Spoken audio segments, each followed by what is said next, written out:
परमेश्वर पिता का धन्यवाद करते हैं आज के दिन के लिए, जिसे उसने बनाया ताकि हम सब प्रभु यीशु मसीह में आनंदित हों, आशीषित हों, उसकी महिमा करें, उसके चरणों में आए, उसकी आराधना करें आत्मा और सच्चाई के साथ, और उसके द्वारा हम सीखें, उसके पवित्र वचन के द्वारा। इसलिए उस जीवित परमेश्वर का धन्यवाद करते हैं जिसने अब तक हमारी सहायता की है, रक्षा रखवाली की है, पिछले सप्ताह भर हमें संभाला और आशीषित किया, और आज के दिन को फिर से हमारे जीवन में लाया है ताकि हम उस जीवित परमेश्वर के चरणों में आ सकें, उसकी ओर दृष्टि उठा सकें और अपने जीवित परमेश्वर की महिमा तारीफ कर सकें।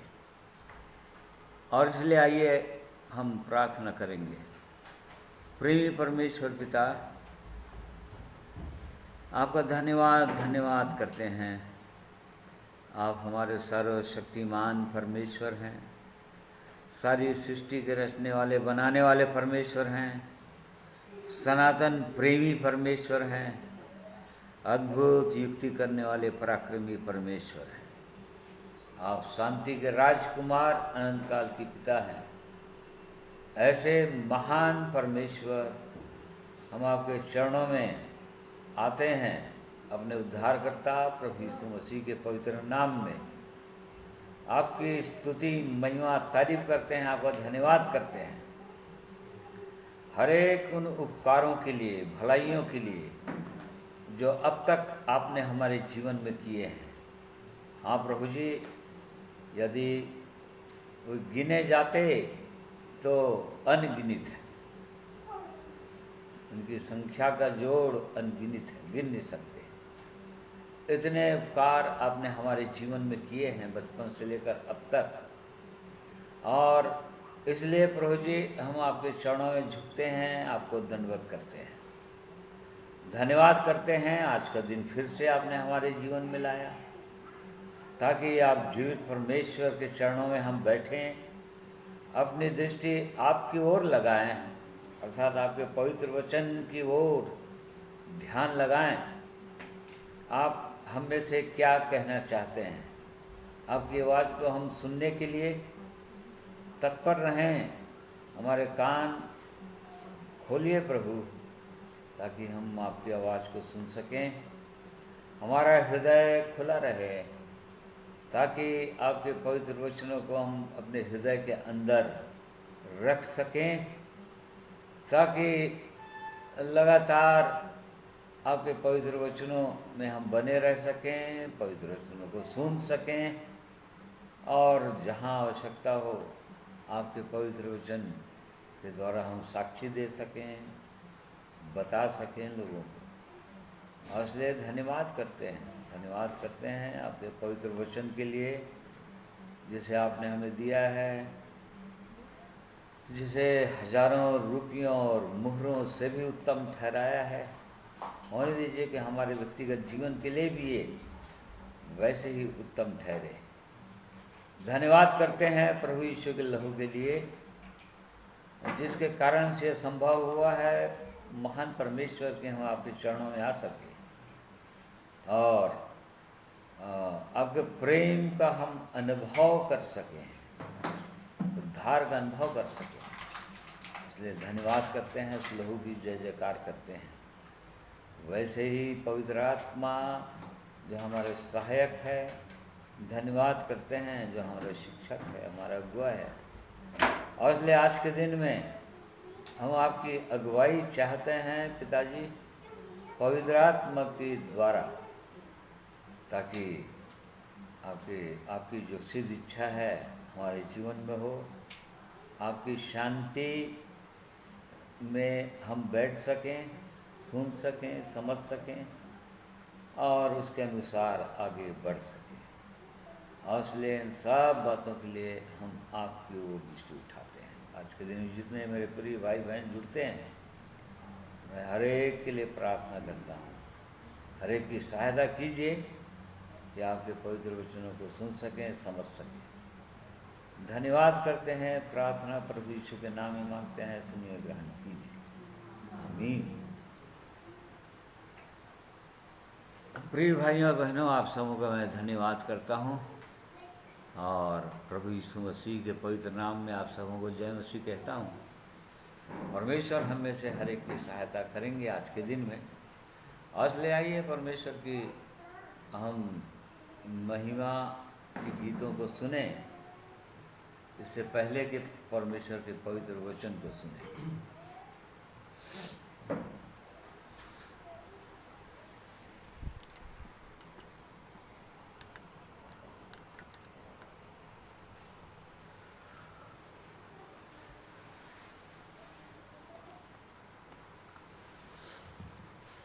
परमेश्वर पिता का धन्यवाद देते हैं आज के सुंदर दिन के लिए जिसे परमेश्वर ने बनाया है, और हम इसे हर एक को अपनी महिमा के लिए परमेश्वर ने आज रखा है, इसलिए परमेश्वर पिता का धन्यवाद देते हैं। आइए गीतों के द्वारा परमेश्वर पिता की स्तुति करेंगे। और गीत में से गीत 83 में जो गीत है मैंने तुमको सुना है, इस गीत के द्वारा परमेश्वर पिता की महिमा करेंगे। आप भी हमारे साथ मिलकर जहाँ कहीं भी आप हैं परमेश्वर पिता की स्तुति और महिमा कर सकते हैं। आइए।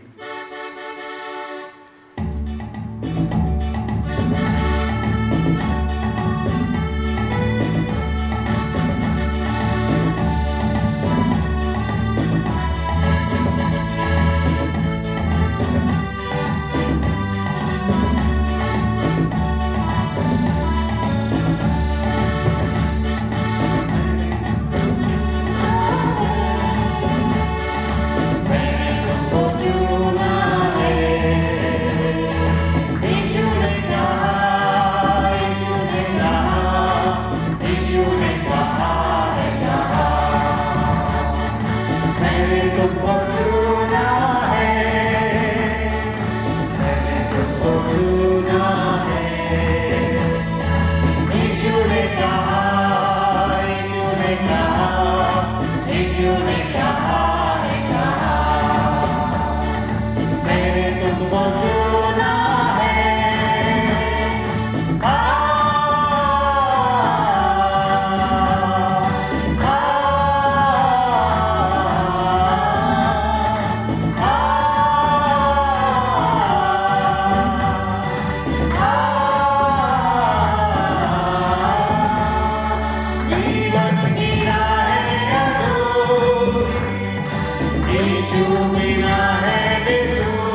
आइए एक और गीत को के द्वारा परमेश्वर पिता की स्तुति करेंगे। गीत नंबर 32 में पाया जाता है, जय जय प्रभु यीशु की, हमको बचाने आए जगत में उसकी स्तुति करो।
गीत सुनेंगे परमेश्वर की महिमा के लिए इन्हीं के द्वारा।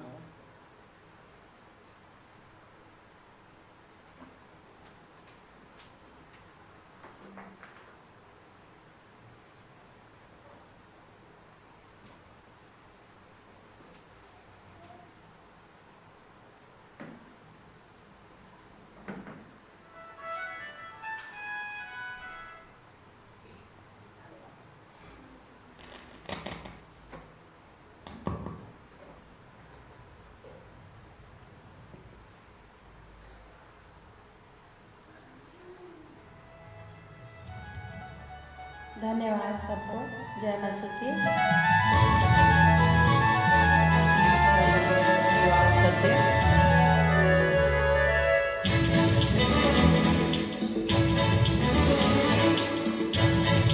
Hello hello. दिल से मैं करती हूँ तुमको प्रणाम, प्यारे मसीहा मेरा ले लो सलाम। तुम ही मेरा सहारा हो, रक्षा करो मेरी सुरक्षा। दिल से मैं करती हूँ तुमको प्रणाम, प्यारे मसीहा मेरा ले लो सलाम। तुम ही मेरा सहारा हो,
से धन्यवाद करती हूँ। प्रभु की महिमा हो मेरे जीवन से सदा, और दिल से मैं प्रभु को मैं हृदय से धन्यवाद करती हूँ कि प्रभु ने मुझे माँ के गर्भ से ही लेकर अब तक संभाला, मेरी रक्षा किया है। जब मैं पापी ही थी तब भी वो मुझसे प्रेम करता था प्रभु, और आज भी परमेश्वर ने अपना परिचय दिया प्रभु यीशु मसीह के द्वारा। मैं परमेश्वर पिता का मैं हृदय से धन्यवाद करती हूँ। सबको जय मसीह की।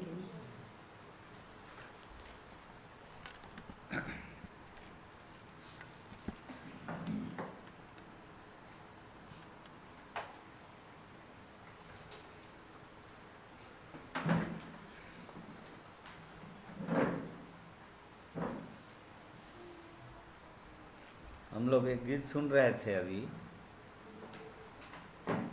जो प्रभु यीशु ने अपने चेलों को कहा, गीत है, तुमने मुझे नहीं चुना परंतु मैंने तुम्हें चुना है। तुमने मुझे नहीं चुना परंतु मैंने तुम्हें चुना है और तुम्हें नियुक्त किया कि तुम जाकर फल लाओ और तुम्हारा फल बना रहे। तो यहाँ पर गीत गा रहे थे कि उसने हमको चुना है। परमेश्वर जो है, प्रभु यीशु मसीह अपने चेलों को चुनते हैं, परंतु किस लिए चुनते हैं? वो बुलाते हैं, चुनते हैं, परंतु किस लिए चुनते हैं? फल लाने के लिए। प्रभु यीशु ने कहा, बार बार कहा कि इस पूरे अध्याय में, 15 अध्याय में यूहन्ना के फल के विषय में प्रभु यीशु ने जोर दिया कि मैं दाख लेता हूँ, तुम डालियाँ हो और फल लाओ। यदि फल नहीं लाए तो उस डाली का या उस वृक्ष का कोई मतलब नहीं, वो सूख जाएगा, डालियाँ काट दी जाएगी, उसका कोई वैल्यू नहीं है या किसी भी काम का नहीं है। तो बहन लोग गा रहे थे कि हम उसके लिए फल लाएं, और चुना है उसने हम फल लाने के लिए। और लेकिन हम आरंभ से देखते आ रहे हैं इस बात को परमेश्वर के वचन में कि परमेश्वर की यही इच्छा है कि जो कुछ भी वो लगाता है, वो यशायाह 5 अध्याय में कहा, उसने एक दाख की बारी लगाई, लेकिन दाख की बारी में बहुत सुंदर बाड़ा बांधा, उसमें खाद डाला, भूमि को बनाया और उत्तम जाति को, और जब फल चाहा तो उसमें फल नहीं लगा। देखो, वो फल चाहता है हर समय, चाहे पुराने नियम के अंदर हम नबियों के द्वारा परमेश्वर की सिद्ध इच्छा को देखते हैं, नए नियम में हम प्रभु यीशु मसीह इन बातों को हम देख रहे हैं कि वो परमेश्वर एक मनुष्य को इसलिए बुलाता है अपने पास, इसलिए चुनेगा, इसलिए चुनता है, इसलिए ठहराता है, जहाँ उसकी इच्छा है वहाँ सेवा के लिए, कि उनके जीवन के द्वारा फल आए।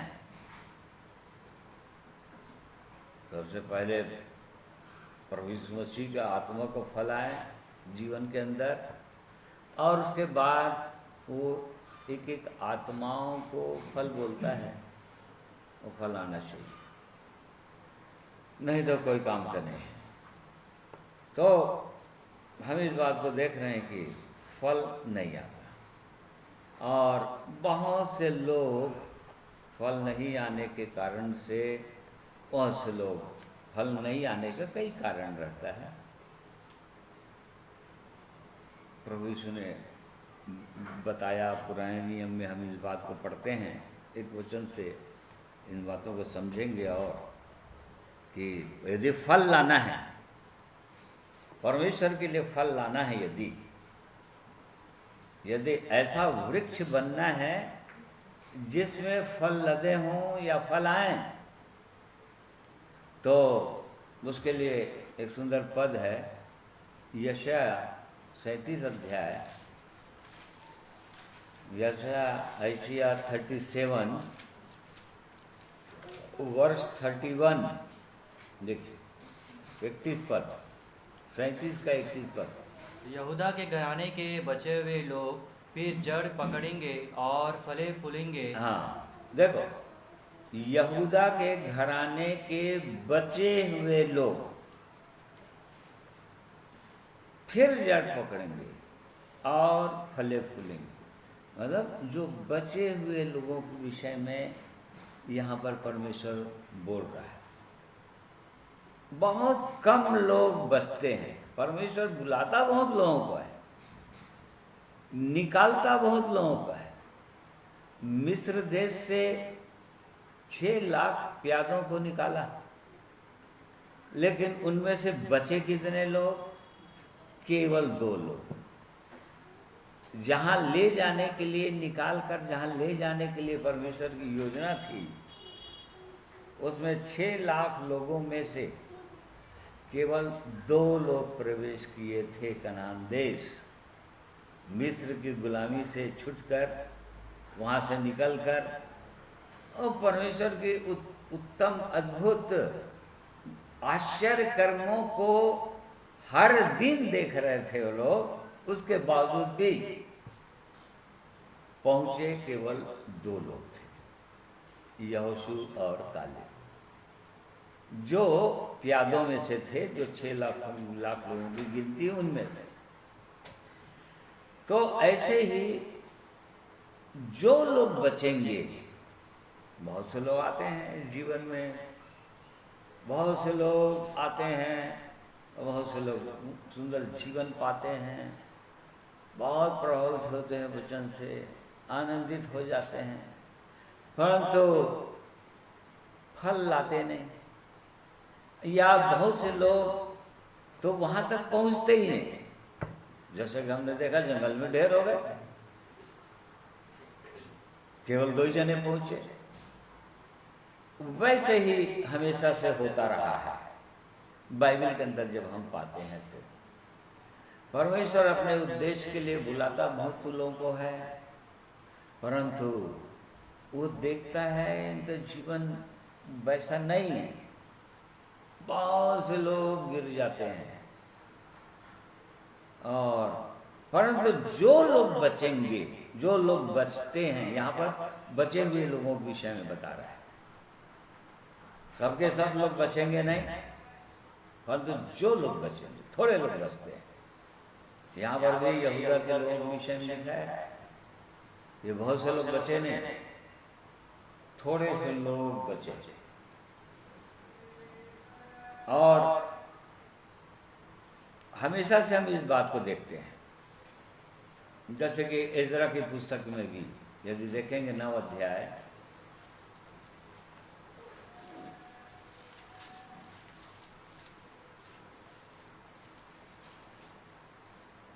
यहाँ पर परमेश्वर के जन की प्रार्थना है, और उसमें हम देखते हैं कि बोल रहा है कि 7 और 8 में पढ़ो।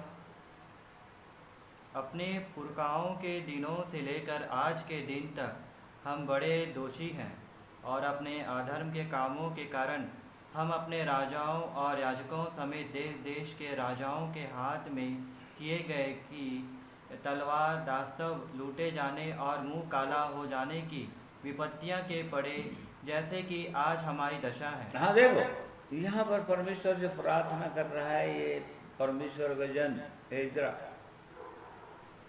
कि हमारे पुरखाओं के दिनों से हम उसके हाथ में किए जा रहे हैं। किसके कारण से? राजाओं के हाथ में, याजकों समेत, याजक लोग मतलब लीडर लोग, उनके समेत उनके हाथों में, देश देश के राजाओं के हाथों में, और कभी बाबुल राजा के, कभी अश्शूरियों के राजा के बंधुआई में परमेश्वर इनको डाल देता था। तो बार बार उस बात को बता रहा है किए गए कि तलवार से मारे जाएं, गुलामी में रहें, लूटे जाएं उनके द्वारा, दुष्ट राजाओं के द्वारा, और इस प्रकार से मुंह काला हो जाए। परंतु ये परमेश्वर के जन प्रार्थना कर रहा है परमेश्वर से कि हे परमेश्वर, ऐसा आपकी जो इच्छा है उसके अनुसार हम खरे नहीं निकले, आपके लोग खरे नहीं निकले, और इस कारण से परमेश्वर को अपने ही लोगों को सिखाने के लिए या ताड़ना देने के लिए, या बहुत से लोग नाश हो गए, मारे गए, उसके लिए बंधुआई में डाल दिया करता था परमेश्वर। परंतु 8वां पद, पर अब थोड़े दिन से हमारे परमेश्वर यहोवा का अनुग्रह हम पर हुआ है कि हम में से कोई कोई बच निकले। हाँ, परंतु ये बोल रहा है कि परंतु थोड़े दिनों से परमेश्वर का अनुग्रह हम पर हुआ है कि उनमें से हजारों लोगों में से कुछ कुछ लोग परमेश्वर के अनुग्रह से बच गए हैं, और हमको उसके पवित्र स्थान में एक कुटी मिली, और हमारा परमेश्वर हमारी आँखों में ज्योति आने दे, और रास्तों में हमको कुछ विश्रांति मिले। मतलब ये बोल रहा है कि परमेश्वर के अनुग्रह से, परंतु उनमें से बंधुआई में भेजे गए, डाले गए लोगों में से राजाओं के हाथों में पड़ने के बावजूद परमेश्वर का अनुग्रह कुछ कुछ लोगों पर हुआ कि वो लोग बच गए, और बच गए तो परमेश्वर के पवित्र स्थान में, परमेश्वर की उपस्थिति में उनको जगह मिल गया, स्थान मिल गया, ताकि वो लोग शांति से रहें, उनकी आंखों में ज्योति हो और गुलामी से छुट जाए। ये शुरू से आरंभ से होता रहा है। अब जो लोग बचेंगे उनके विषय में बोलता है, आते तो बहुत से लोग हैं परमेश्वर के सुने, परंतु जहाँ आगे बढ़ने वाली बात परमेश्वर बोलता है या फल लाना है तुमको, तो फिर वहाँ तक पहुँच नहीं पाते, बीच में ही गिर जाते हैं। कई कारण हो सकता है उसका, क्योंकि ये लड़ाई का ही मैदान है, आत्मिक लड़ाई, शैतान और उसकी सेनाओं से लड़ाई, मनुष्य ने, परंतु दुष्टता की आत्मिक सेनाओं से लड़ाई, मांस और लहू से नहीं, अर्थात शरीर से नहीं। तो ऐसे ही गिदोन के समय में भी हुआ था। मिद्यानियों से विद्यानी लोग बार बार परमेश्वर के लोगों को सता रहे थे, उनके फसलों को उजाड़ दे रहे थे, और तब परमेश्वर ने एक योद्धा को खड़ा किया था, गिदोन को, और तब परमेश्वर ने कहा था कि मिद्यानियों से लड़ना है, और इसलिए लोगों को बोल दो वो आ जाए, लड़ने के लिए फ्रंट में आ जाए, सामने आ जाए। और तब फिर वहाँ पर लिखा है कि बहुत सारे लोग आ गए। दूसरा तीसरा पद पढ़ना, 7 अध्याय क्या है। तब यहोवा ने गिदोन से कहा, न्यायियों की पुस्तक 7वां अध्याय, उसका दूसरा और तीसरा पद पढ़ रहा है। तब यहोवा ने गिदोन से कहा, जो लोग तेरे संग हैं वे इतने हैं कि मिद्यानियों को उनके हाथ नहीं कर सकता, नहीं तो इज़राइल यह कहकर मेरे विरुद्ध अपनी बड़ाई मारने लगेंगे कि हम अपने ही भुजबल के द्वारा बचे हैं। इसलिए तू जाकर लोगों में यह प्रचार करके सुना दे, जो कोई डर के मारे थरथराता हो वह गिलाद पहाड़ से लौट कर चला जाए। हाँ देखो,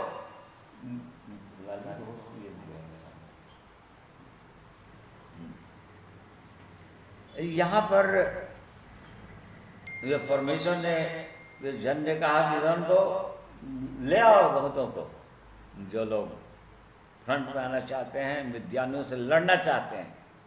और तब 32,000 लोग आ गए थे, और जब 32,000 लोग आ गए थे तो परमेश्वर देखा 32,000 लोग आ गए हैं, तो लोगों के हृदय को जानता है वो परमेश्वर मनुष्य के हृदय को जानता था, जानता ही है कि कैसे लोग हैं।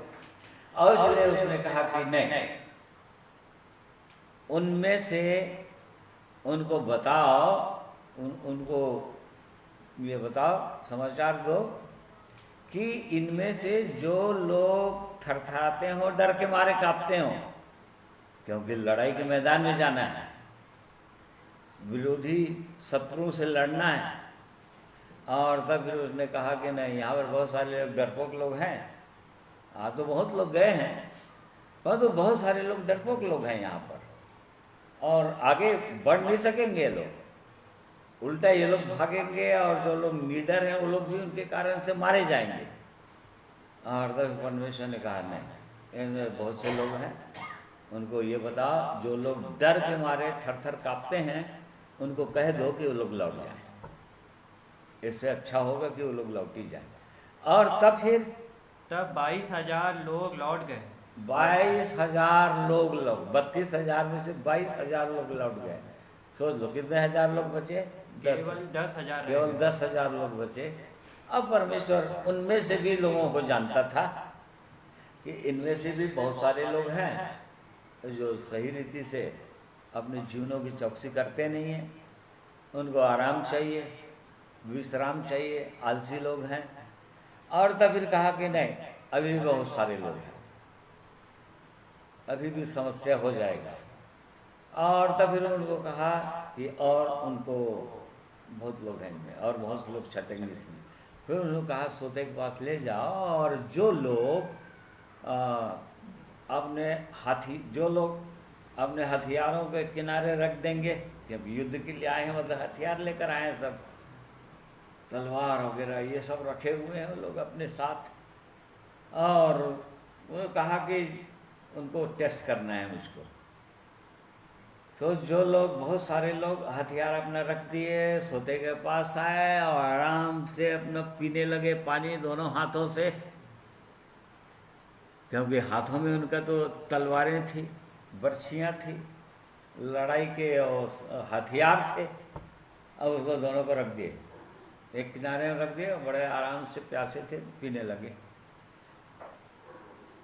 परंतु उनमें से कुछ लोग हथियारों को भी अपने हाथ में रखे हुए, हथियारों को हाथ में रखे हुए कुत्ते के समान चपड़ चपड़ करके पी रहे थे। हाँ, परमेश्वर ने कहा ये इनकी गिनती ले लो और बाकी लोगों को कहो कि तुम वापस जाओ, तुम लोग भी लड़ाई में नहीं लड़ सकोगे। क्यों? क्योंकि तुम्हारे पास हथियार है, हथियार को छोड़ देगे ऐसे समय में कहीं शत्रु हमला कर दे, तब तुम क्या हथियार लेने के लिए जाओगे उधर? कुत्ते के समान चपड़ चपड़ जो लोग पिएंगे, कुत्ते लोग कैसे पीते हैं कभी देखना, जीभ से पीते हैं और इधर उधर देखते रहते हैं, इधर उधर देखते रहे, कोई आग देख तो नहीं रहे, कोई आ तो नहीं रहा, और पीते रहेंगे। मतलब चौकन्ना जीवन जिनका होगा, क्योंकि लड़ाई के मैदान में जाना है वहाँ, और चौकन्ना होने की आवश्यकता है, परमेश्वर की ओर देखने की आवश्यकता है, शत्रुओं की ओर देखने की, उनके चालों को। तो उस समय भी केवल 300 लोग बचे थे, और 300 लोगों को परमेश्वर ने गिदोन के द्वारा ट्रेनिंग दिया, उनका और हियाव बढ़ाया, और उनको कैसे कहाँ जाना है, क्या क्या करना है लड़ाई के समय में, ये सब समझा दिया। और जो 7वें अध्याय में है, उसको देख नहीं रहे हैं हम, ये देख रहे हैं कि बुलाए तो बहुत लोग जाते हैं, परंतु चुने थोड़े ही लोग जाते हैं। परंतु वो परमेश्वर, वो कितने लोग चले गए उससे उनको कोई परवाह नहीं है परमेश्वर, क्योंकि वो जानता है ये थोड़े ही लोग आएंगे, परंतु थोड़े ही लोगों के द्वारा वो अपना पूरा काम करवा देगा। जैसे कि प्रभु यीशु मसीह के समय में प्रभु यीशु ने वो 70 चेलों को चुना था, परंतु यूहन्ना 6 अध्याय के अंदर जब पढ़ते हैं, जब प्रभु यीशु ने कहा जो मेरा मांस नहीं खाएगा, मेरा लहू नहीं पिएगा, उसमें जीवन नहीं।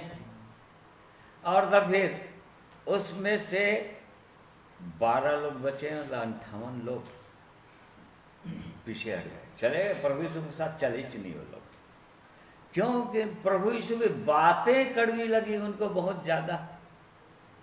ऐसे ही आत्मिक जीवन में भी आते बहुत से लोग हैं, परमेश्वर के खरा खरा वचन सुनते हैं, बहुत से लोगों को बहुत बुरा लगता है, कड़वा लग जाता है, और उसके कारण से वो लोग प्रभु यीशु के पीछे चलते नहीं। प्रभु यीशु ये परवाह नहीं करता कि कितने लोग चलना है नहीं चलना है। अपने 12 चेलों भी प्रभु यीशु ने बोल दिया, तुमको भी जाना है तो तुम भी चले जाओ। और तभी पतरस ने कहा, नहीं प्रभु, अनंत जीवन की बातें तो तेरे पास है, और इसलिए हम तुझको छोड़ नहीं सकते, तेरे पीछे चलेंगे प्रभु। चाहे कितनों भी कड़वी बातें आप बोलिए, चाहे खराब बातें बोलिए, चाहे मारिए छड़ी से, चाहे कुछ भी कीजिए प्रभु, परंतु अनंत जीवन तो आप ही के पास है। हमने जान लिया है इन बातों को, और तभी तेरे पीछे चलेंगे तो चले। उनमें से भी एक जने धोखा दे दिया प्रभु यीशु को, परंतु 11 लोग बचे, और 11 लोगों में से आज दुनिया में पूरा तहलका मचा हुआ है। शैतान का सिंहासन पूरी रीति से डोल रहा है। यीशु मसीह को किसी प्रकार से मारा जाए, यीशु मसीह के लोगों को मारा जाए, उनको रोका जाए। क्यों भाई, इधर क्यों डर गए हो? प्रभु यीशु से डरे हुए हैं लोग। अब 11 लोग तहलका मचा दिए थे पूरी रीति से, आज 11 लोग पूरी दुनिया में तहलका मचा दिए। बिल्कुल आज भी ऐसा ही होगा। परमेश्वर ने उस समय भी ऐसे ही कहा था। क्या कहा था? फिर से पढ़ो, यशायाह 37 अध्याय उसका 31 पद को।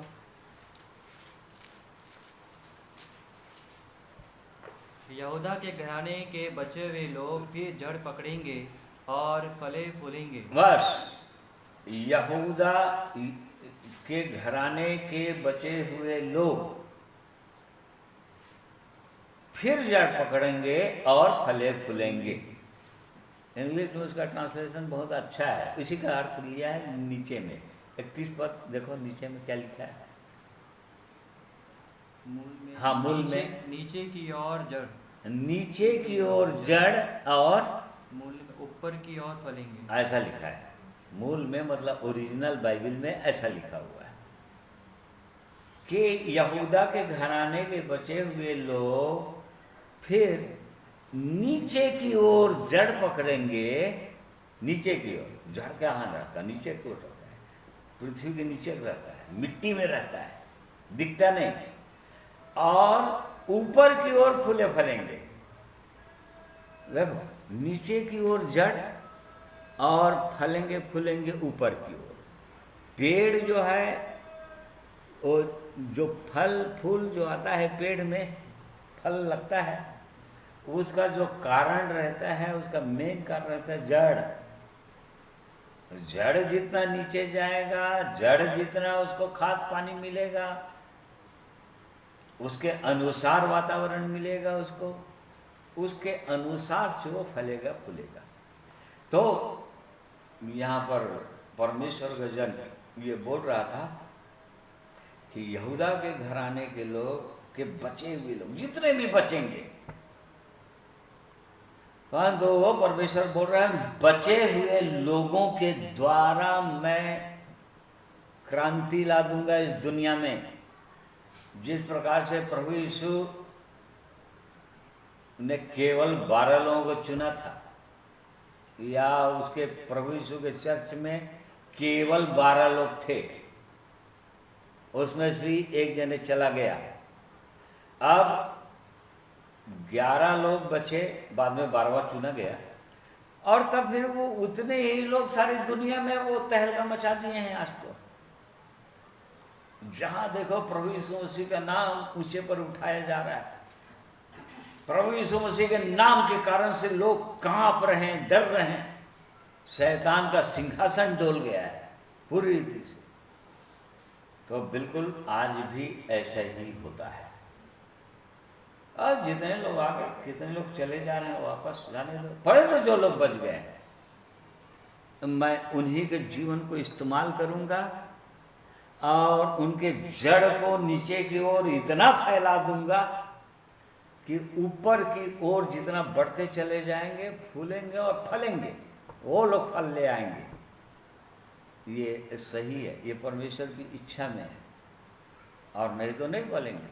बाकी लोगों का वो हालत क्यों ऐसा हो जाता है? भजन संहिता 80 उसका 9वां पद पढ़ो वाला।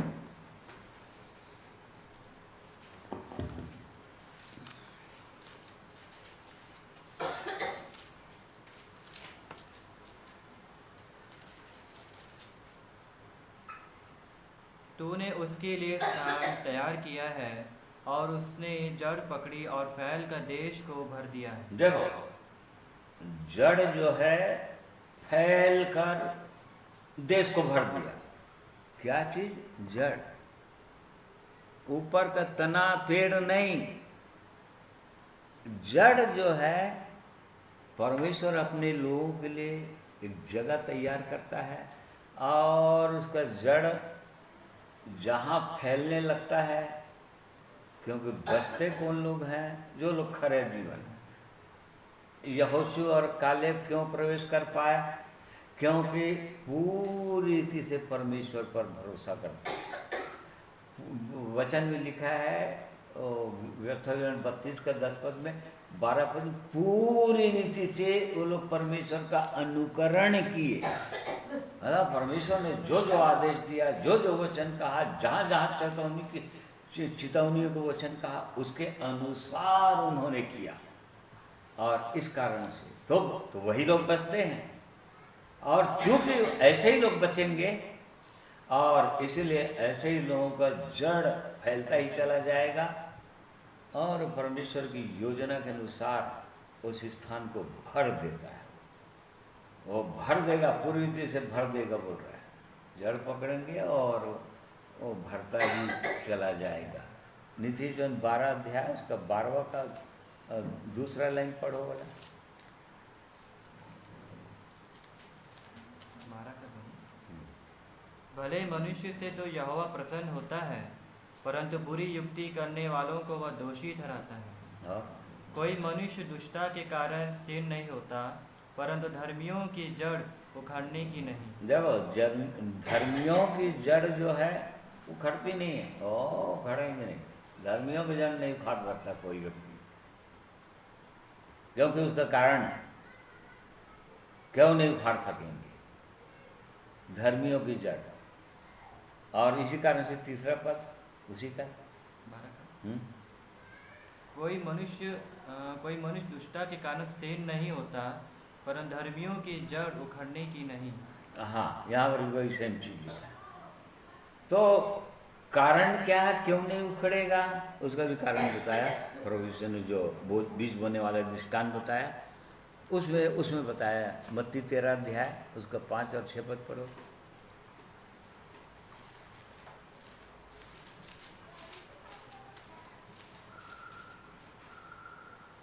कुछ बीज पथरीली भूमि पर गिरे, जहाँ उन्हें बहुत मिट्टी ना मिली और गहरी मिट्टी ना मिलने के कारण वे जल्द उग गए।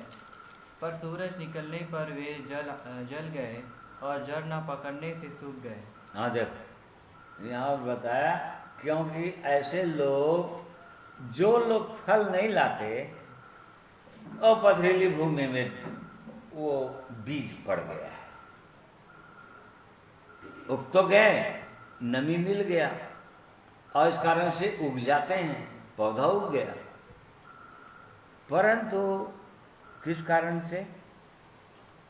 कुछ बीज पथरीली भूमि पर गिरे, जहाँ उन्हें बहुत मिट्टी ना मिली, बहुत मिट्टी नहीं मिला और गहरी मिट्टी ना मिलने के कारण वे जल उग आए। पर सूरज निकलने पर वे जल गए और जड़ ना पकड़ने सूख गए। कुछ भी हाँ, जड़ नहीं पकड़ने के कारण सूख गए। देखो, जड़ कारण रहता है। जड़ पौधा तो बढ़ गया, ऊपर ऊपर चल रहा है, जब तक वो धूप नहीं निकला, सूर्य नहीं निकला, उस पर गर्मी नहीं मिली बहुत ज़्यादा, तब तक वो पौधा बढ़ते ही चला जा रहा है। परंतु जैसे ही सूर्य निकला, जड़ सूख गया। उसका कारण बताया है प्रभु यीशु ने, उसका नहीं बताया क्या है सूर्य, क्या है बोला? वचन के कारण से क्लेश। जैसे ही वचन के कारण से क्लेश आना शुरू होता है मनुष्य के जीवन में, सताव आना शुरू होता है मनुष्य के जीवन में, ठीक है, क्लेश आना शुरू होगा, सताव आना शुरू होगा। संसार के लोग उसको छोड़ देंगे, छोड़ देते हैं, परिवार के लोग छोड़ देते हैं, समाज के लोग छोड़ देते हैं। यह है सताव। धूप, सूरज निकला, कठिन समय आया जब उनके जीवन में वचन के कारण, परमेश्वर के वचन के कारण। और तभी जड़ तो ज़्यादा फैला ही नहीं था, नीचे गहरी मिट्टी उसको मिला ही नहीं था, और इस कारण से सूख गया। उसी का 20 और 21 पद भी पढ़ो वाला। हाँ। पर अपने में जड़ न रखने के कारण वह थोड़े ही दिन का है, और जब वचन के कारण क्लेश या उपद्रव होता है तो तुरंत ठोकर खाता है। देखो यहाँ पर वो कारण बता रहा था, एक मनुष्य के जीवन को बता रहा था। ये तो दृष्टांत दिए थे ना प्रभु यीशु कि मनुष्य के हृदय के अंदर वो यहाँ पर फल कैसे ला सकता है, इसका प्रभु यीशु ने दृष्टांत दिया था। बीज बोने वाला दृष्टांत, बीज कैसे बोया जाए कि वो फल लाए। तो यहाँ पर उसी का अर्थ बता रहा है, क्यों फल नहीं लाए। एक मनुष्य के जीवन में फल क्यों नहीं आता है, एक विश्वासी के जीवन में, कारण यहाँ पर बता रहा है। 20 पद फिर पढ़ो। और जो पथरीली भूमि पर बोया गया, यह वह है जो वचन सुनकर तुरंत आनंद के साथ मान लेता है, पर अपने में जड़ न रखने के हाँ, कारण। अपने भीतर, अपने में जड़, बाहर नहीं। बाहर जो दिख रहा है, जीवन जो दिख रहा है, शारीरिक जीवन जो दिख रहा है, उसमें जड़ अंदर रहेगा, हृदय के अंदर रहेगा जड़। अपने में जड़ नहीं रखने के कारण से और सूख जाता है। वो बाहर हो सकता है बहुत अच्छा दिखाई दे रहा हो, फरीसियों के समान। प्रभु यीशु ने फरीसियों को बोला कि तुम ऊपर से मानते हो अपने आप को बहुत ज़्यादा, हाँ, तो अंदर तो एकदम अशुद्धता, कपट, अन्याय और दुष्टता, ये तो तुम्हारे अंदर भरा हुआ है। अंदर को मांजो, तुम अच्छा से साफ करो। तो फरीसी लोग बाहर से अच्छा मानते थे, अच्छा दिखते थे, धर्मी दिखाई देते थे लोगों को, परंतु तो अंदर नहीं था, जड़ अंदर। यहाँ पर प्रभु यीशु ये बता रहे थे, फल नहीं लाने के कारण, अपने भीतर जड़ नहीं होने के कारण। बाहर बहुत जड़ है, मतलब बहुत अच्छा दिखाई दे रहा है, लोगों के सामने अपने आप को अच्छा प्रस्तुत कर रहे हैं, अच्छा दिखा रहे हैं, परंतु अंदर को तो कोई नहीं जानता। प्रभु यीशु ने कहा, जब तू प्रार्थना करे तो अपने कोठरी को बंद कर, कोठरी में जाना, किवाड़ों को बंद कर देना। अब किवाड़ों को बंद कर दिया, वो कौन जानता है कितना देर तक प्रार्थना कर रहा है, क्या प्रार्थना कर रहा है, अकेले में क्या देख रहा है। वो तो किवाड़ों को सब बंद कर दिया है, वो क्या सोच रहा है, क्या देख रहा है। बिल्कुल अंदर की जीवन ऐसे ही है। अंदर का जीवन हमारा कैसा है, हम व्यक्तिगत जब अकेले में हैं तब हमारा सोच विचार कैसा है, हमारा जीवन कैसा है, जब कोई नहीं देख रहा हो हमको, तब हम कैसे जी रहे हैं। परमेश्वर देख रहा है, लेकिन परमेश्वर देखता है मनुष्य को, तब जीवन कैसा है। ये अंदर जड़ रखना, इसको कहते हैं अंदर जड़ रखना। जड़ नहीं रखने के कारण, अंदर का जीवन सही नहीं होने के कारण, और तो फिर निष्फल हो जाता है, और बहुत से लोग ठोकर खा जाते हैं। ये सब लिखा हुआ है। तो ये परमेश्वर बार बार इन बातों को सिखाना चाहता है। होशे नबी की पुस्तक, उसका 9 अध्याय, उसका 16 पद बोला।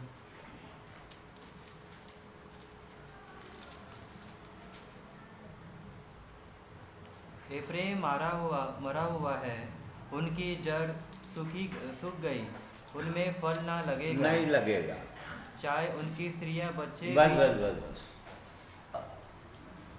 यहाँ पर लिखा है, एफ्राइम के विषय में लिखा है। एफ्रेम कौन था आप लोग जानते होंगे। एफ्रेम यूसुफ का बेटा था। यूसुफ 2 बेटे हुए, मनश्शे और एफ्रेम, जिसको परमेश्वर ने एफ्रेम को आशीष दिया, मतलब पहलौठा ठहराया, बड़ा बेटा उसको ठहरा दिया, जबकि वो छोटा बेटा था। परंतु बड़ा बेटा उसको ठहरा दिया, पहलौठे का अधिकार उसको मिल गया। एफ्रेम का मतलब होता है फलवंत जीवन, फल लाने वाला जीवन। एफ्रेम का मतलब होता है फलवंत जीवन। परंतु यहाँ पर हम पढ़ रहे हैं, फिर से पढ़ो जरा 16 पर। एफ्रेम मरा हुआ है। एफ्रेम, यहाँ पर परमेश्वर वचन बोल रहा है एफ्रेम मरा हुआ है, जिसके लिए मैंने क्या क्या नहीं किया उसके साथ। उसको बुलाया, कहाँ से, मिस्र से बुलाया, एक दाखलता के समान बनाया, उसको पौधा के रूप में लगाया, परंतु एफ्रेम मरा हुआ है और उनकी जड़ सूख गई। इसी कारण से उसकी जड़ सूख गई, उनमें फल नहीं लग सकता। जड़ सूख गया तो फल नहीं लगेगा, यदि जड़ नहीं है तो फल लगेगा ही नहीं, क्योंकि जड़ सूख गया तो आगे चलकर धीरे धीरे धीरे धीरे पेड़ भी सूख जाएगा और फल तो आएगा ही नहीं। देखो, फलवंत जीवन, एफ्रेम का अर्थ ही होता है फ्रूटफुल, फलवंत, फल लाने वाला। और परमेश्वर ने इसलिए आशीष दिया था याकूब के द्वारा, तो कि वो फल लाएगा वो। परंतु यहाँ पर हम पा रहे हैं कि वो लिखा हुआ है उसके विषय में मरा हुआ है। मरा हुआ है मतलब परमेश्वर की इच्छा के विरोध में चल रहा है और इस कारण से उसका जड़ सूख गया है, फल ला ही नहीं सकता वो। ऐसे ही बहुत से लोगों का जीवन होता है। आत्मिक जीवन की जब दृष्टिकोण से जब देखते हैं तो मरा हुआ जीवन होता है और इसलिए जड़ में कहाँ से फल लाएगा, फल लाई। इसी का 14 अध्याय उसका 5वां पद भी पढ़ो। हाँ, मैं इज़राइल के लिए ओस के समान हूँगा, वह शोषण के पढ़ो। मैं इज़राइल के लिए ओस के समान होऊंगा, वह शोषण के समान फलेगा और लबानोन के समान जड़ फैलाएगा।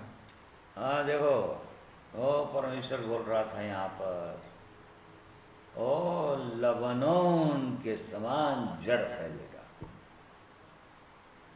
फलवंत होगा, इतना फल फलेगा, इतना फल फलेगा, क्योंकि जड़ फैलता चला जाएगा नीचे की ओर, जड़ पकड़ लेगा पूरी रीति से, तभी फल सकता है, नहीं तो नहीं फल सकता। यह यिर्मयाह 17 अध्याय, यिर्मयाह 17:7, उसको पढ़ो बोला।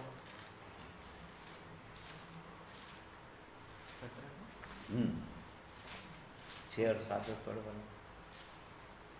वह निर्जल देश के अधमरे पेड़ के समान होगा। नहीं, मुझे 7 पढ़ो, 7-8 पढ़ो। धन्य है वह पुरुष जो यहोवा पर भरोसा रखता है, जिसने परमेश्वर को अपना आधार माना है। वह उस वृक्ष के समान होगा जो नदी के किनारे लगा हो और उसकी जड़ जल के पास फैली हो।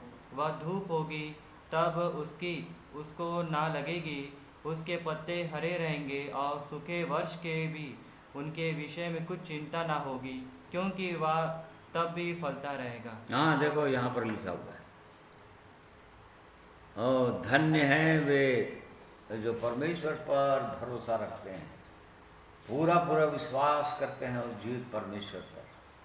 और उसके विषय में लिखा है, वो ऐसे वृक्ष के समान होगा जिसका जड़ जल के पास फैली हो। जल के पास फैली हो, जल के पास फैली हो। जल परमेश्वर का वचन है, यहाँ पर जल परमेश्वर का वचन को बता रहा है।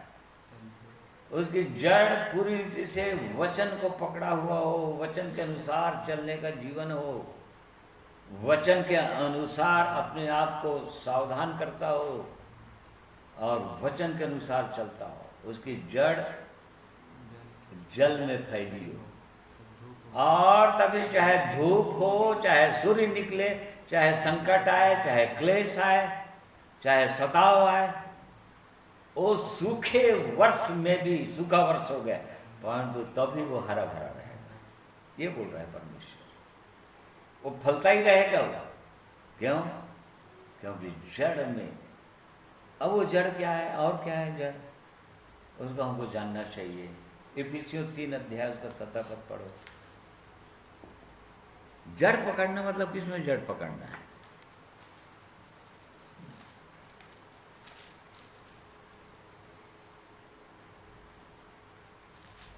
इफिसियों 3:17। और विश्वास के द्वारा मसीह तुम्हारे हृदय में बसे कि तुम प्रेम में जड़ पकड़कर और नींव डालकर सब पवित्र लोगों के साथ भली भांति समझने की शक्ति पाओ कि उसको, उसकी चौड़ाई और लंबाई और ऊंचाई और गहराई कितनी है। हाँ, ये जान सको किसमें जड़ पकड़कर, और हाँ प्रेम। ये पौलुस प्रेरित अपने लोगों के लिए, किसी की कलीसिया के लोगों के लिए प्रार्थना कर रहा है, और प्रार्थना ये कर रहा है कि पढ़ो उसको 17 पद। और विश्वास के द्वारा मसीह तुम्हारे हृदय में बसे। हाँ, विश्वास के द्वारा मसीह तुम्हारे हृदय के अंदर बसे, और कि तुम प्रेम में जड़ पकड़कर, प्रेम में जड़ पकड़कर, प्रेम आ जाना चाहिए, क्योंकि उस सिद्धता का कटिबंध है। कुलूसियों के पत्र में लिखा, वो सिद्धता का कटिबंध है। प्रेम में जड़ पकड़ लेना चाहिए, हृदय के अंदर आ जाना चाहिए पूरी रीति से। प्रेम में जड़ पकड़कर और नींव डालकर सब पवित्र लोगों के साथ भली भांति समझने की शक्ति पाओ। पाओ कि उस प्रेम की लंबाई, चौड़ाई, गहराई, ऊंचाई कितना, इतना दूर दूर तक फैल जाए। और तभी कितना भी आंधी तूफान आएगा तो हिलने का नहीं हो वृक्ष।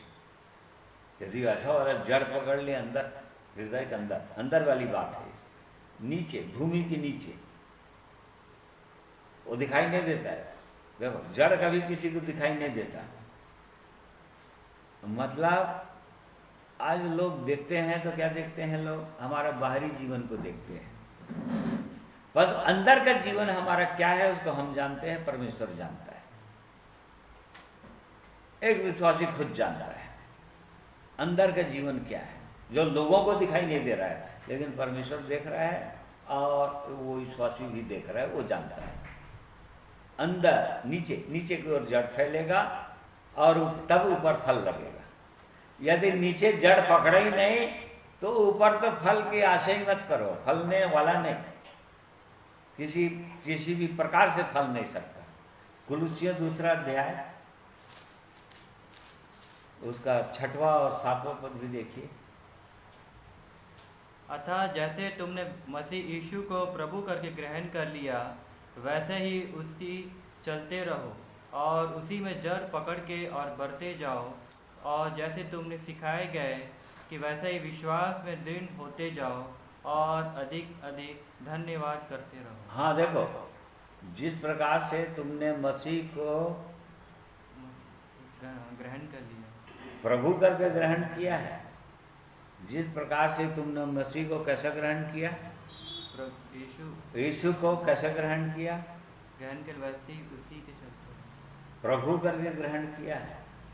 जैसा तुमने यीशु को प्रभु करके ग्रहण किया है, प्रभु मतलब आज से यीशु आप मेरे स्वामी होंगे, मेरे पति होंगे, मेरे प्रभु होंगे, आपकी प्रभुता मेरे जीवन में होगी। अर्थात आप जैसा कहोगे वैसा मैं चलूँगा, वैसा काम करूँगा। प्रभु मतलब ये अर्थ होता है, प्रभु का ये अर्थ है, पति, स्वामी। तो यदि जैसा तुमने यहाँ कुलुसियों की कलीसिया को पौलुस प्रेरित पत्र के द्वारा सिखा रहा है, समझा रहा है, बता रहा है कि जिस प्रकार से तुमने यीशु को अपने प्रभु जानकर स्वीकार किया था, अब बिल्कुल उसी में जड़ पकड़ते हुए, उसी बात को करते हुए, प्रभु आपकी इच्छा के विरोध में तो कहीं मैं नहीं चल रहा हूँ, क्योंकि आपको मैंने अपना प्रभु बनाया है, अपना पति बनाया है। आपकी इच्छा के विरोध में तो कहीं मेरे सोच विचार में आपको सुखित तो नहीं हो रहा है, आप दुखी तो नहीं हो रहे हैं, पवित्र आत्मा आप सुखित तो नहीं हो रहे। उसी में जड़ पकड़ते हुए, अर्थात प्रभु में ही इस बात को स्वीकार करते हुए कि नए प्रभु आपकी इच्छा ही मेरे जीवन में पूरी होगी, क्योंकि आप मेरे प्रभु हैं, आपकी ही आज्ञा में मुझको चलना है, आपके वचन के अनुसार मुझको चलना, उसी में जड़ पकड़ते जाओ जैसे तुम सिखाए भी जा रहे हो। ये और तो फिर आगे वैसे बढ़ते जाएंगे, आप फलवंत होएंगे, फल लगते चले जाएंगे। और एक दो पद पढ़ते हैं, रोमियो 11 अध्याय 16 पद से पढ़ने वाला।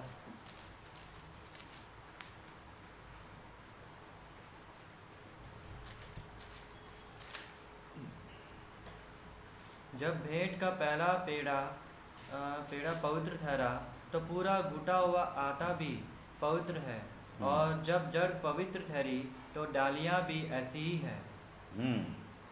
जड़ पवित्र ठहरना चाहिए, तब डालियां जो है उसमें फल लगेंगे। यदि जड़ पवित्र नहीं ठहरा, यहाँ पर लिखा है, जड़ यदि पवित्र नहीं ठहरा अर्थात परमेश्वर की इच्छा के अनुसार नहीं बढ़ रहे हैं, उसकी इच्छा के अनुसार नहीं चल रहे हैं, परमेश्वर के वचन के अनुसार अपने आप को सावधान नहीं कर रहे हैं, ये मतलब, तो फिर वो डाली जो ऊपर का जीवन जो है वो पवित्र ठहरेगा नहीं। क्यों? ऊपर चाहे हम कितनों भी गीत गाएं, कितनों भी महिमा करना चाहें, कितनों भी वचन बताएं लोगों को, और कितनों भी हम अपने जीवन को लोगों के सामने प्रस्तुत करें, हम बहुत वचन जानते हैं, परंतु वो परमेश्वर देख रहा है अंदर। अंदर तो वो पवित्र ठहर ही नहीं रहा है, मेरी इच्छा के अनुसार तो चल ही नहीं रहे हो, और ऊपर से वो बड़े बड़े चाहे कितनों भी काम करते रहे उन्हें, इसीलिए प्रभु यीशु कह दूंगा बोला है।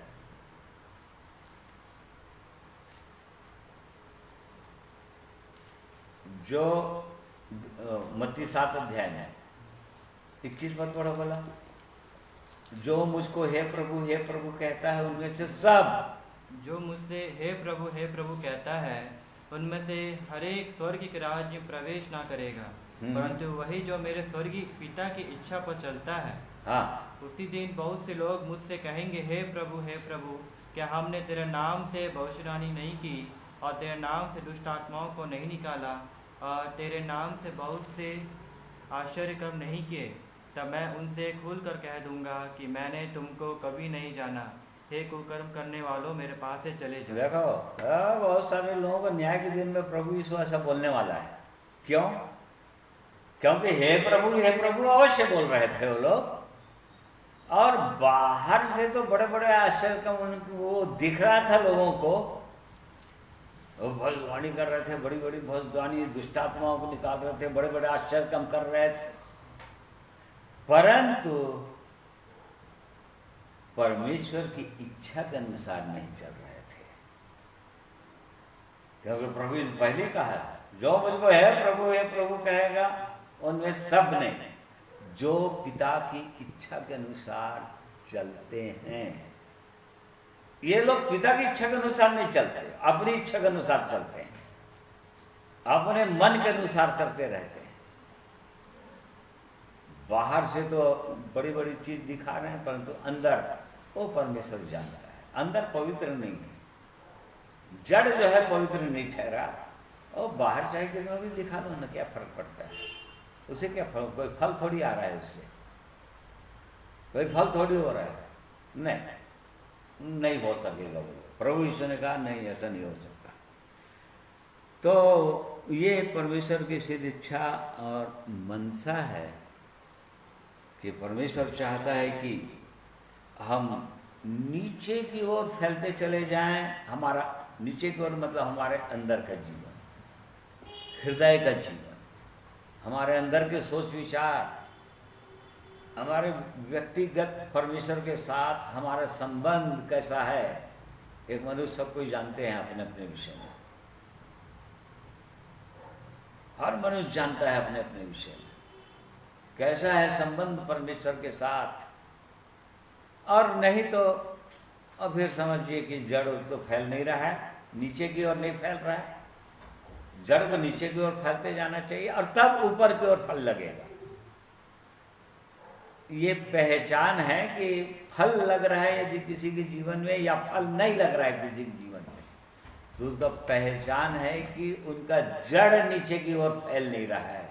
या तो जड़ सूख चुका है पूरी रीति से, या तो गहरे में नहीं जा रहा है, या तो जल के पास नहीं है। परमेश्वर के वचन में जड़ फैल नहीं रहा है, मतलब परमेश्वर को वचन में पकड़ नहीं है। जीवन लाइफ वो पकड़ नहीं, उसके अनुसार नहीं है, इसलिए फल नहीं लगेगा। प्रभु यीशु ने अपने चेलों को कहा, मैंने तुमको चुना है, ये सही है, मैंने तुमको ठहराया है, तुमने मुझको नहीं चुना। ये सही है कि ये परमेश्वर की बड़ी कृपा हुई कि उसने हमको बुलाया है। जिनको भी बुलाया है वो परमेश्वर ने, प्रभु यीशु ने उनको बुलाया है। ये परमेश्वर की महानता है, बहुत बड़ी बात है, बड़ा अनुग्रह है उनके जीवन में। जिनको बुलाया है और प्रभु यीशु ने कहा तुमने मुझको नहीं चुना, मैंने तुमको चुना है। तुम तो मुझको जानते ही नहीं थे, कहाँ कौन से पाप के दलदल में फंसे हुए थे। तुम्हारा ध्यान तो संसार में, पाप में, सड़ाहट में पड़ा हुआ था, मनुष्यों में लगा हुआ था। तुम मुझको क्या चुनोगे, तुम मुझको क्या जानोगे, परंतु मैंने तुमको चुना है और इसलिए तुमको चुना है, इसलिए तुमको ठहराया है कि तुम जाकर फल लाओ। देखिए फल लाना, यह तुम्हारा फल बना भी रहेगा, मतलब खत्म नहीं होना चाहिए, वो जीवन समाप्त नहीं होना चाहिए। आत्मा को फल लगना चाहिए पहले हृदय के अंदर, जीवन के अंदर, स्वभाव के अंदर, और तब दूसरों के जीवन में फल आ जाएगा। तो ये परमेश्वर की सिद्ध इच्छा और मनसा है हमारे लिए कि तभी ये हमारे जीवन में सार्थक होता है। हाँ, प्रभु ने मुझको चुना है, प्रभु ने मुझको बुलाया है ताकि मैं उसके लिए फल लाऊं। और फल नहीं लाएंगे तो प्रभु ने कहा जो डाली फलती नहीं उसको काट डाला जाता है, उसको आग में डाल दिया जाता है। जो नहीं फलेगा तो आग में डालेगा। एक वचन और पढ़ेंगे, इब्रानी 6 अध्याय उसका 7वां पद।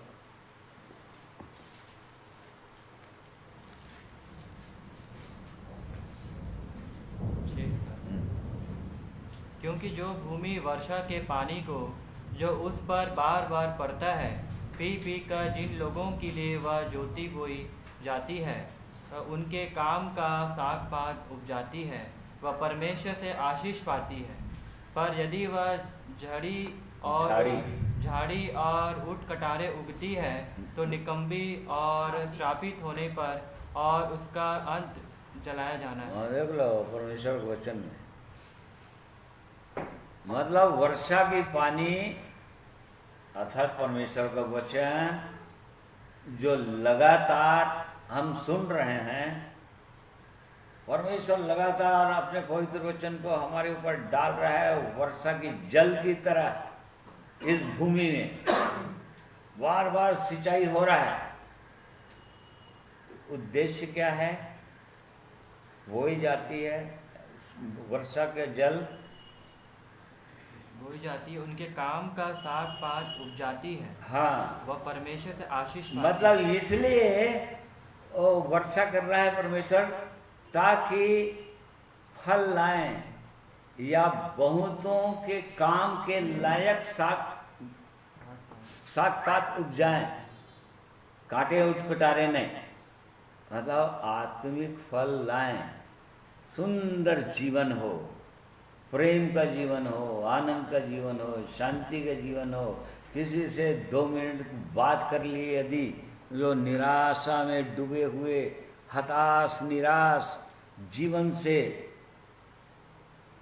परेशान, थोड़ी देर उनसे बात कर लिए, उनको बहुत अच्छा लगने लग गया।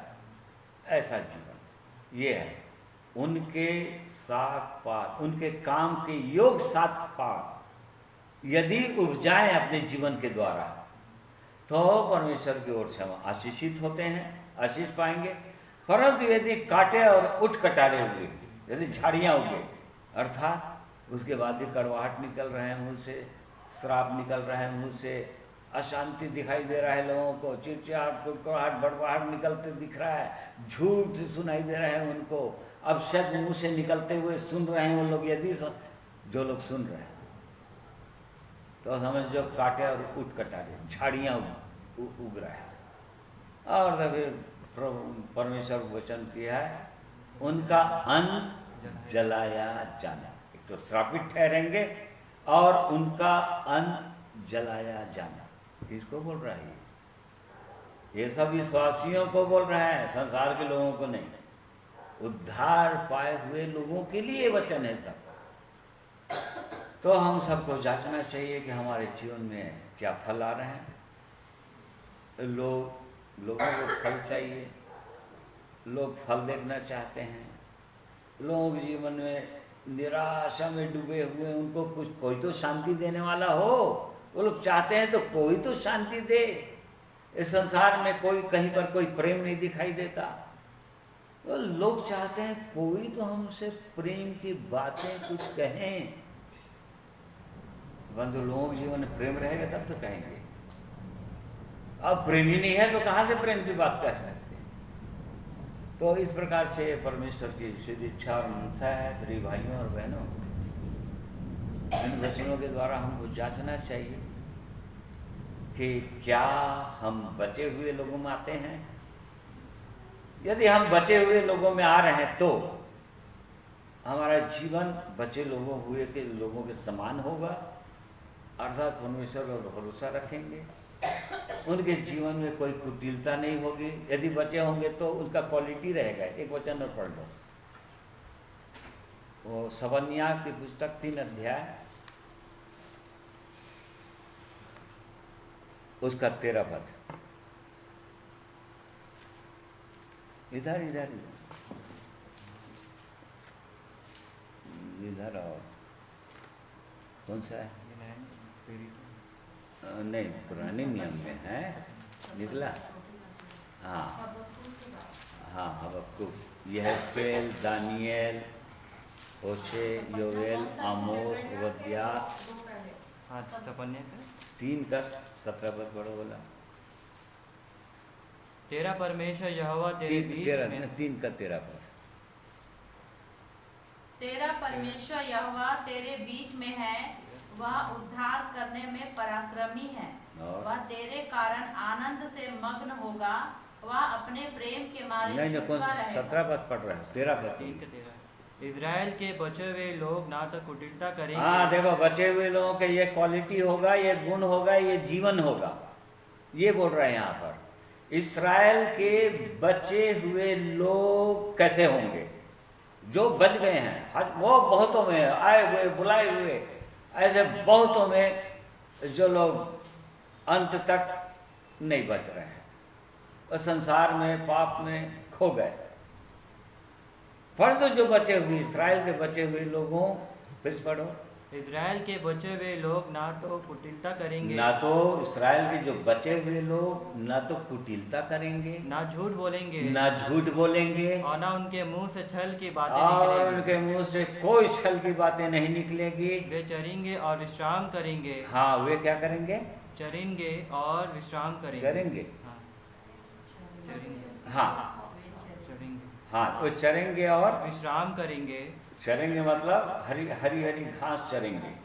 तो प्रभु यीशु ने कहा ना, राजा दाऊद ने कहा ना, यहोवा मेरा चरवाहा है, मुझे हरी हरी चराइयों में ले चलता है। वो हरी हरी चराइयाँ मतलब प्रतिदिन परमेश्वर अपने पवित्र वचन के द्वारा कुछ सिखा रहा है, कुछ बता रहा है, कोई चिता रहा है, आशीष दे रहा है, पवित्र आत्मा से भरते जा रहा है। ये है हरी हरी चराइयाँ। वे चरेंगे और विश्राम करेंगे। और विश्राम करेंगे और कोई मतलब उनके हृदय के अंदर शांति रहेगी, आनंद रहेगा, निर्भय रहेंगे, और कोई उनको डराने वाला ना होगा। कोई डराने वाला नहीं रहेगा, क्योंकि डरेंगे नहीं वो लोग, चाहे कैसे भी परिस्थितियाँ आ जाए संसार के अंदर, जीवन के अंदर। ये उनके क्वालिटी रहेगा जो बचे हुए रहेंगे। तो यहाँ पर ऐसे लोग नीचे की ओर जड़ पकड़ेंगे, उनका जड़ फैलता ही चला जाएगा, वचन में, प्रेम में, आनंद में, शांति में फैलता ही चला जाएगा, क्योंकि गहरा जीवन होगा। वो लोग अपने हृदय के अंदर इन बातों को रखेंगे, अपने हृदय को जांचते रहेंगे हर समय, और इस प्रकार से वो लोग शांति में रहेंगे, विश्राम पाएंगे। तो ये बचे हुए लोगों का ये क्वालिटी होगा, ये जीवन होगा, ये स्वभाव होगा। इसलिए परमेश्वर इन वचनों के द्वारा हम में से हर एक की सहायता करें। आइए एक गीत सुनेंगे।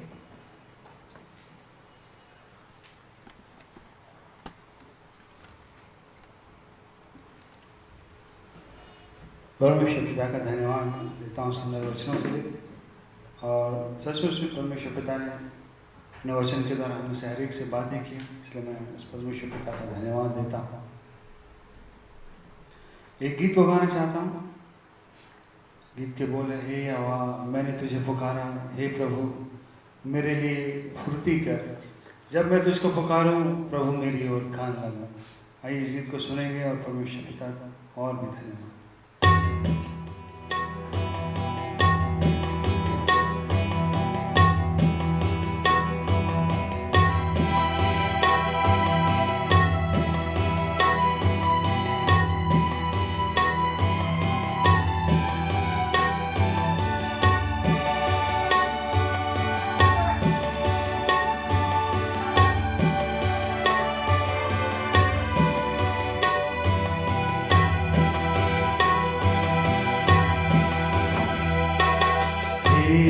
यहोवा मैंने तुझे पुकारा, हे प्रभु मेरे लिए फुर्ती कर। हे यहोवा मैंने तुझे पुकारा, हे प्रभु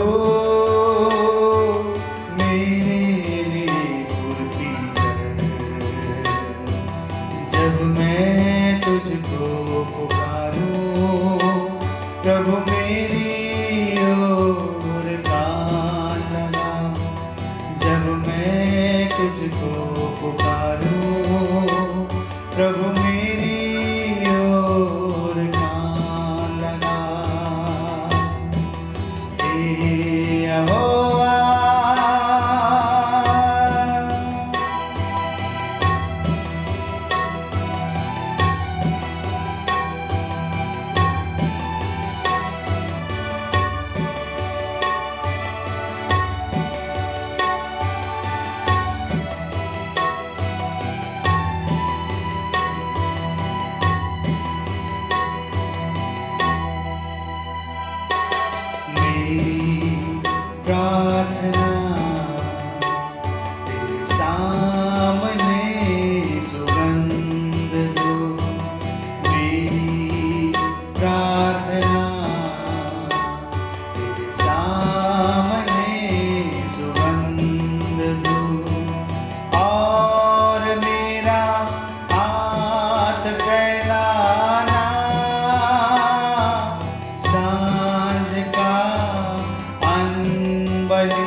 बलियों से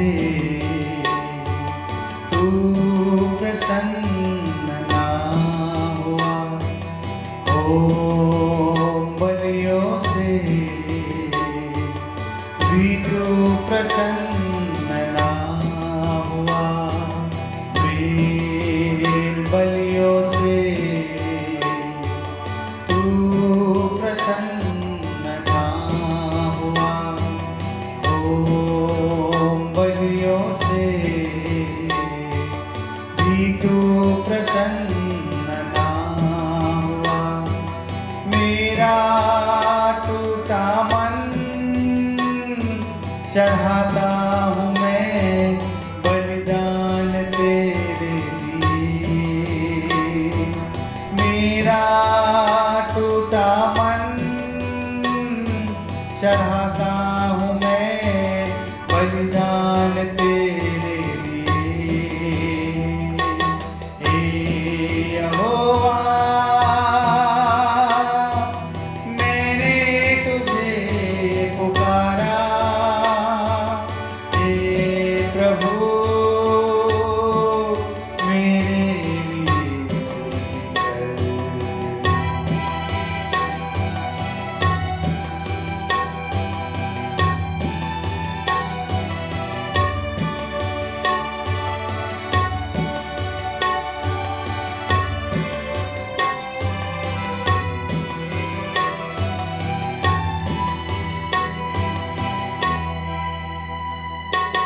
मेरे आंसू दिन रात मेरा आहार हुए हैं, मेरा प्राण मेरे भीतर गिरा जाता है, मेरे आंसू दिन रात मेरा आहार हुए हैं, मेरा प्राण मेरे भीतर गिरा जाता है, तेरी जलधाराओं का शब्द सुनकर जल जल को पुकारता है, तेरी जलधाराओं का शब्द सुनकर जल जल को पुकारता है। हे यहोवा, मैंने तुझे पुकारा, हे प्रभु मेरे लिए फुर्ती कर, जब मैं तुझको पुकारूं प्रभु मेरी ओर कान लगा, जब मैं तुझको पुकारूं प्रभु मेरी ओर कान लगा, जब मैं तुझको पुकारूं प्रभु मेरी ओर कान लगा।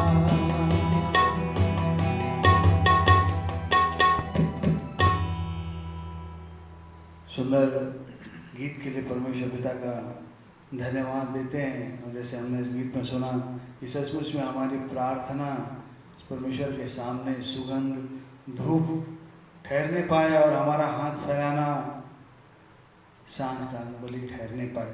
हमें सहरे की यही प्रार्थना हो कि ये परमेश्वर, जब मैं तुझको पुकारूं तो ये परमेश्वर तू मेरी ओर कान लगा, तू मेरी ओर फुर्ती कर, और हमारा जीवन भी ऐसा ही हो कि सचमुच में जब हम पुकारें परमेश्वर को तो परमेश्वर हमारी प्रार्थना को सुनने पर। आप सबों को नमस्ते।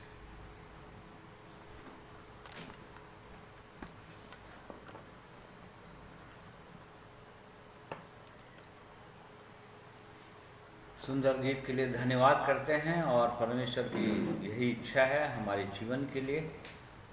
जिस प्रकार से परमेश्वर के जन की ये प्रार्थना थी, वो अपने जीवन के लिए सोचता था, यह परमेश्वर अन्य बलि मतलब जिससे परमेश्वर प्रसन्न हो जाए, परमेश्वर को प्रसन्न करने वाले बलिदान ठहरता था अन्न बलि।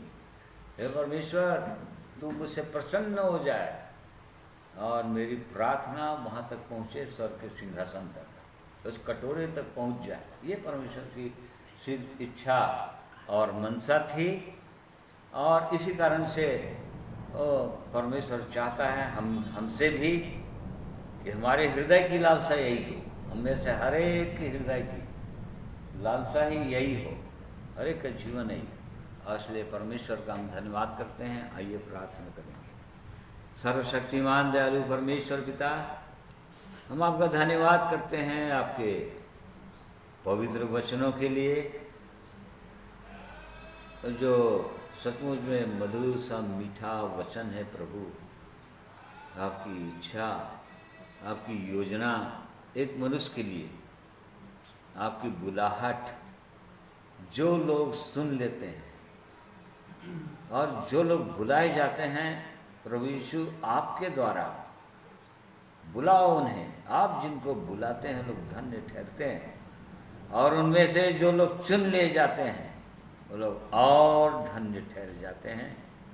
और जैसा कि आज के दिन में हमने आपके वचन में देखा, बहुत चुने हुए लोग भी भरमा दिए जाएंगे, बहुतों का प्रेम ठंडा हो जाएगा, प्रभु यीशु ने कहा अंत के दिनों में।